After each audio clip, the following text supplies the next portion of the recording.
I want to talk a little bit about marketing and adding value. What are some of the things you've done to add value to the cattle you produce on your operation? Steve? Kevin, we've added value in our operation by moving our steers that we sell in the fall off the cow, 205-day age steers. We market them as natural, no hormone treatment. They're agent source verified through IMI Global and the Red Angus Association feeder calf certification program, which we feel like is paying dividends. 2 years ago, we got data back on those calves and 90% of them graded Choice Plus.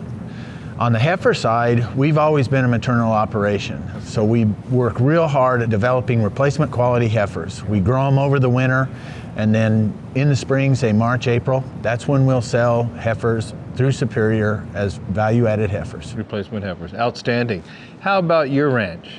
Yeah, so looking at marketing and adding value to our beef, we have a restaurant on site, and so we have our grass-fed beef burgers available right there in the restaurant. So even if people weren't thinking about beef first and foremost, they're definitely getting a taste of it.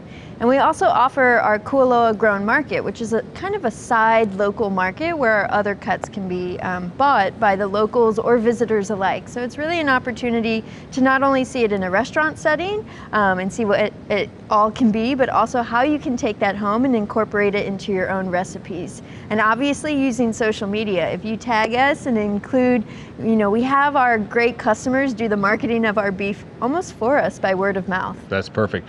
Rick, what has your family explored in terms of value-added marketing opportunities? Well, we've been a direct-to-consumer business for several years, taking our beef directly by half and quarter, to families in the metropolitan area. And it's been fascinating to us that the simplest marketing tactic we've used is pay $25 per referral. If somebody buys a quarter or a half that was a friend or market, we send 25 bucks back to the person that referred it. And it sounds silly and it sounds simple, but these people I have a person that, makes 100 bucks a year that way, and it's a really nice scenario to have them be the ones that are marketing your quality beef. And at the end of the day, we are blessed in one sense that we have unlimited demand in a lot of ways for our product. So some people are skeptical to want to refer others because they're afraid they'd have to wait longer to get their next half. But it's been use your quality product and let your customers tell your story is what we've used. Excellent. And go ahead. Rick, have you had any trouble getting your beef processed? We haven't. We work with a small processing facility where their largest customer. We're a very regular customer. We've structured our business so it's basically 5 animals every 3 weeks, year round. And there were some efficiencies in making sure that processing plant is 100 miles from our house. So we have to, people laugh because we have 150 head of cattle, but we have a 16-foot bumper pole that we pull behind a freezer pickup, which makes economic sense, right? You bring the 5 animals up and you bring 5 animals home. You make that adjustment. It's only 1 day a month effectively, so it's not like it's terrible, but it is a challenge. And even for our case, as their largest customer, it's very difficult for us to get one-off special opportunities to process. Yeah, that's been a challenge across the industry, hasn't it, Steve? Is that one of the reasons you don't pursue that? Or Actually, we did pursue it, Kevin, and then when we had the Holcomb incident and we got into the COVID and the shackle space got really limited, there was also an increased demand. A lot of individuals that hadn't been in that direct sales market jumped in it, whether they were trying to get beef to their own home or the consumer was out going, I'll just buy a hamburger. Sure. And so everything slowed down in Colorado, and so we just shut ours down for a while until this kind of works itself through and we can get back to a regular timing for delivery.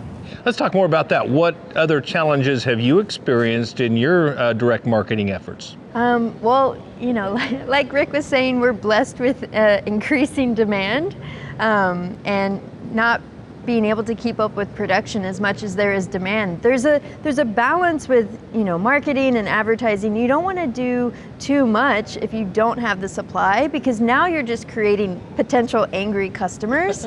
And Rick and I were talking about, generally in that case, you'd say, oh, we'll get you on the next run. Well, we don't know when that's going to be, or that's going to be 6 months from now, or that kind of thing. So I think it's really, and I think it's relying on the word of mouth is probably your best form of advertising and marketing right now, as we can't predict all the patterns that are happening. But I love that idea about referring a friend for $25. That's such a great opportunity. And you know, just to pick up on the question, sure, Kevin, as well, is, you know, the important thing is we send it regardless, right? It's one of those, we used to say, when you bought your next half. We don't want to do that. We just want to get it to them. But changing to the challenges, we're jam-packed, and COVID, Steve, as you mentioned, drove us, we were booking out, and probably booking out 8-9 months, and it was really, really scary. I had a tremendous number of new customers coming.